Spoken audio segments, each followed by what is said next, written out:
Love him or hate him, Diego Simeone is one of the great European managers that we've seen over the last decade. He's the second longest serving manager in Europe currently, only behind Christian Streich at Freiburg by just 3 days. But his 13-year stint at Atletico Madrid might be about to come to an end. Simeone has won La Liga twice with Atleti, also won the Europa League twice, going on to win the Super Cup on both occasions. But could those be his last trophies? With his contract currently up in June 2024, could this be the end of Simeone's time at Atletico Madrid? We're going to take a look back at Simeone's time at Atletico Madrid, looking at his first squad, a couple of his very successful ones, and how he currently has Atletico Madrid playing at the moment in La Liga. But first, we're going to look at how Diego Simeone got to become a manager in the first place. He had a 20-year-long career as a professional footballer, starting in Argentina with Vélez Sarsfield, and he first moved to Europe with Pisa in 1990.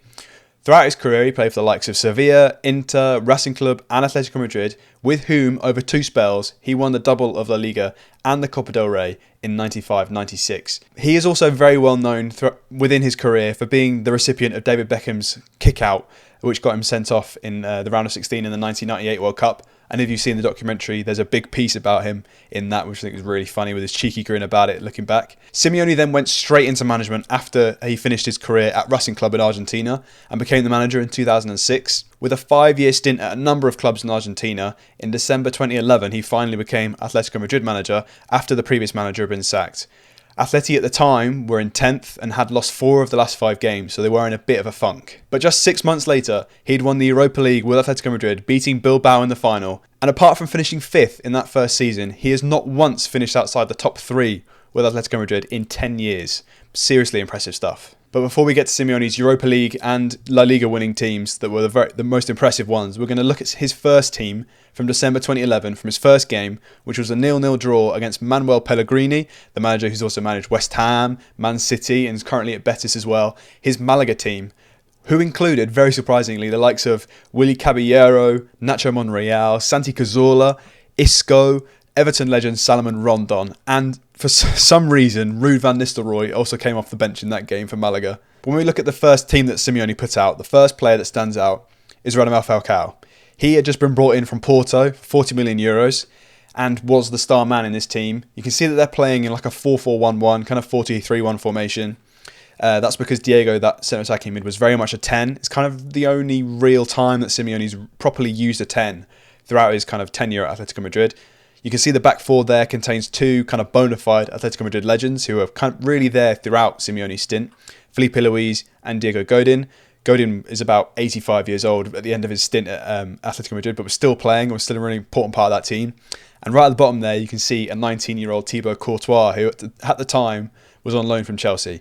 So it's quite interesting to see this team. Also, you've got Thiago and Gabby, who are mainstays in a couple of these teams that we'll see in a minute. But two legends there. And Juanfran, who at the time was playing right mid. You might commonly know him as a right back. But this team's very interesting. It does kind of change a little bit as we move forward. Simeone is synonymous with having defensively secure football. You might think that's negative and never going to win a league title. But 2013-14 and 2020-2021 seasons both show that to be completely false. The priority on keeping clean sheets, but also setting up the solidity and the structure for attacking talent to really shine, is definitely some of the best achievements that Simeone's had during his time at Atleti. And we're first going to look at how that happened in 2013-14, where they also got to the Champions League final against Real Madrid. And this is the team that they used in that game. And the obvious change to this team we can see is that they've gone from a 4-2-3-1, 4-4-1-1 to a 4-4-2. And that is largely down to the fact that Simeone now, in this team, had 2 world-class strikers. Diego Costa had by far and away his best goal-scoring season of his life. He scored 36 in all comps, and 27 in La Liga. That was just 1 behind Messi and 4 behind Ronaldo, who was top scorer that season. These were Messi and Ronaldo towards the peak of their powers. So for Diego Costa to be so close to them really highlighted how good of a season he did have. While to his right was David Villa, who'd been brought in the summer from Barcelona for about 7 million euros. He scored 13 in La Liga that season and was a really important kind of second striker playing off Diego Costa. And this was the season that Koke really began to sort of cement himself in this Atletico Madrid season, really began to shine in their colours. He got 14 assists, the second highest assister in the league, only behind Angel Di Maria, and he was a really important creative flair alongside Raul Garcia on the other side at creating those chances for Diego Costa and David Villa. This wasn't really a team that really prioritised the use of their fullbacks, as you might think of in sort of more of today's football. Felipe Luis and Juan Fran were defenders first, and I think Koke and Raul Garcia's importance in this team really can't be overstated, how important they were at creating chances for the two front men. And of course, Atletico Madrid won the league with this team that season, but they also got to the Champions League final against Real Madrid, which they did unfortunately lose. They were 1-0 up from a Diego Godin header in the 36th minute, but then Real Madrid came back right at the end of the game, 93rd minute, with Sergio Ramos scoring a header from a corner. Atletico Madrid did really well. They were defending all the game, as you might imagine, but it was very unfortunate that they lost that game ultimately in extra time 4-1. But they did get that league victory that they deserved this season. They only lost 4 games all year, all of which were away to so-called lesser teams. So Espanyol, Almeria, Osasuna and Levante. They also beat Real away and drew with them at home and drew both times to Barcelona. The second draw was very important. It was the final day of the season and Barcelona were just 3 points behind.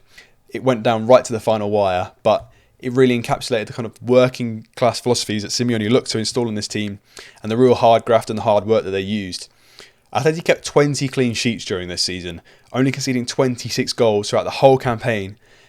Really, really impressive considering that, that they've got Barcelona and Real Madrid, high scoring teams in this league. To just concede 26 kind of shows a deserving team to win the league that season. But when we look at the 2020-2021 season, things have definitely changed. You can see that we've gone from a back 4 to a back 3/5 and kind of this 3-4-3 formation that Simeone started to really use during this sort of time. You can see that Koke is the only survivor from that previous league-winning squad, and the formation has slightly changed, largely because Simeone had Carrasco and Trippier and 3 sort of world-class defenders. Well, 4 with Jimenez, who was largely injured during this season. But they had solid defenders that they could really rely on, and 2 wing backs. Carrasco's more of a winger, but wing backs were used in this situation. They really were the creative outlets for this team. Between them, Carrasco and Trippier this season got 16 assists, really showing you where the creativity and the attacking sort of threat came from in this squad. And he also gave Simeone the flexibility to change between a 3 and a 5 at times, dependent on the game state and dependent on who they were playing against. But most importantly for Atleti, this was the year that Barcelona decided to oust Luis Suarez, a decision that they would really go on to regret. Suarez went on to score 21 goals in 32 appearances in La Liga for Atleti that season. He only accumulated 16.2 XG. Now, I don't have the stats for how Falcao, how Costa and David Villa did in regards to that, because XG wasn't a thing during these leagues, but I think it's really impressive to see just how deadly Suarez was, scoring 21 goals from 16.2 XG. That's an overperformance of 5, really shows an emphatic finisher and how important he was in taking those chances for Atleti in that season. Surprisingly, the second top scorer was Marcus Llorente. He's always been best known throughout his career, particularly in this season, for making really solid attacking runs and also scores some disgustingly outrageous goals, long-range goals. His XG is really low compared to the goals he scored this season, and he really did help Atleti towards the title. He also got 11 assists that season, highest in the Atletico Madrid squad, and it was the second highest in the Liga. So Marcus Llorente and Luis Suarez really were the galvanising forces alongside those 2 wing-backs that really drove Atleti to the title that season. And that overperformance, as I mentioned, is also highlighting the fact that the team overperformed their XG by 14. Again, that's largely down to Llorente and Suarez both taking extremely crazy shots, scoring crazy goals from very, very difficult areas, and Suarez just being an unbelievably potent striker during this season. But when you look at a team with a 3 or a 5 at the back in this situation, you might go, okay, well, they're just going to give it to Trippier and Carrasco and cross it into Luis Suarez.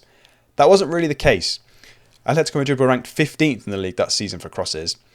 They were more focused on being penetrative and being fast in transition in attack and keeping that ball while they were transitioning. And that's really shown in the fact that they were 3rd highest in the league for through balls that season. They would look to get wing-backs and their strikers like João Felix and Correa in behind and play the ball into feet, particularly when they're not up front. They're not particularly large. Luis Suarez isn't a huge striker. He's good in the air, but he's not massive. So the focus would be on being penetrative, being fast in their transitions, keeping the ball, and making sure by using those through balls that you're playing into space behind the opposition, which when they were defending, they typically would have. And of course, as with any Simeone team, they were really defensively solid, and they had the 2nd most tackles in the league, which for a league-winning side is super, super impressive and really shows you how Simeone wanted his team to play. And as I mentioned, that back three were really important, but Oblak in goal, one of the best goalkeepers we've seen in the last 5 years, truly world-class, conceded the least number of goals per game, 0.7 that season, and collected 18 clean sheets. They conceded just 11 goals at home that season, while also scoring 41, a positive goal difference of 30. Great maths, I know. But they only lost one game at home all season, and that was against one of the same teams that they did lose in their previous title-winning season, Levante. But when we get to this season, have things really changed that much? Well, they're 3 points currently at Atletico Madrid, behind Real and Girona, who are joint first. They have a game in hand, so they could very well join them at the top.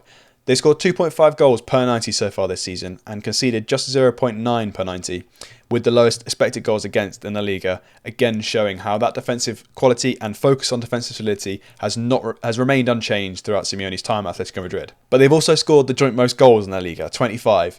Griezmann has 7, Alvaro Morata has 6, and we will look at Griezmann's FB ref in a minute. I nearly fainted when I looked at these stats, and to be honest, you don't even really have to say much. You just look at them in awe because they are just so incredible. And he is genuinely getting the best form that we've seen out of Antoine Griezmann, potentially in his whole career. I don't really have to convince you much when you look at these stats. You can see that Griezmann is just in the form of his career. But I think the most important and most interesting part of this is in that little red quadrant there. You can see Griezmann is in the 98th percentile for both interceptions and tackles.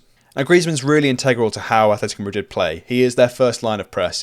And for Simeone to get that sort of buy-in from a world-class elite player and to show him the fruits of his labour in the fact that he's scoring and assisting and being a really integral part of this team just shows how Simeone's philosophies and his tactics have, they've fluctuated slightly, but they really have remained as successful as they have really ever been. Atleti have had 4 clean sheets so far this season from 10 games, and they've won their last 5, really proving how this is really still working for Diego Simeone.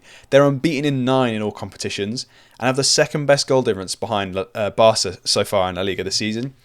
They're second in their Champions League group, behind Feyenoord, ahead of Lazio and Celtic, so it's all still okay. It's all still going well for Atleti this season. And I feel like this really could continue, and it could be a very fruitful year for Atletico Madrid. And as you can see with the team that they're currently putting out this season, things have, again, slightly changed, but it's not too dissimilar from that 2020-2021 side. The focus is still on staying defensively solid. You can see that you've still got the wing-backs in place. Slight change up front, though, going back to a 2 up front instead of that 1 that we saw with Suarez. And unlike that front 2 that we saw in 2013-14 with Villa and Costa, Morata and Griezmann are slightly different. So Morata has been in crazy goal-scoring fashion. Morata goes through these periods in his career where he goes up and down, and this definitely is an up year. Griezmann alongside him is really given autonomy to do whatever he feels necessary in the game, and Simeone really entrusts him to do that, and as we saw in his stats, it really is paying off. But with all these players being there for a long time, you can see that this style of football under Simeone has really been ingrained in this squad. So apart from Samuel Molina, who came through the academy, and Molina, who was brought in relatively recently, all these players have played Atletico Madrid either before or they've played for them for a long time, and they've all bought into Simeone's tactical way of playing, and they're all obviously wanted by Simeone, and he feels like they can really take out his tactics in the way that he feels best. And you don't necessarily look on paper at this team and go, they are definitely world-class world beaters. Apart from Griezmann and potentially Oblak, this is a team that Simeone really makes better than the sum of its parts. And to be constantly battling against Real and Barcelona really highlights how well Simeone's done. Admittedly, he has a lot of resources. They spent absolute huge amounts of money on João Felix, lots of money on Griezmann, who obviously the whole thing with Barca ended at some point. But to be able to mould this squad, to create such a successful 13-year period, highlights how well Simeone's done throughout his time and how well he should be thought of in terms of like the general debate around really high quality, almost legendary European managers at this point. But with his contract running out at the end of the season, is the Atletico Madrid-Simeone marriage finally over? Maybe not. There is some speculation that Simeone might extend his contract further, with it due to expire next year. And with how exciting Atletico Madrid have looked so far this season, with Griezmann and Morata arguably in the form of their lives at the moment, I think we could see Simeone give La Liga a couple more shots over the next couple of years. I'm sure he will leave his contract extension right down to the wire, as he does tend to do. But I think it'd be a shame to see him leave. I don't think I can imagine another man managing Atletico Madrid. I don't know who would do it. It'd feel a bit weird if he wasn't there. But I really do hope we see him in the dugout in the Champions League, shouting and screaming and, asking for a few more yellow cards in the future in the Champions League, which I'm sure we will do. But let me know what you think about Simeone as a manager. Is he in the kind of argument for European elite managers that we've seen over the last decade? Like if you enjoyed the video, subscribe if you'd like to, and yeah, I hope to see you in a video like this, hopefully very soon. See you later.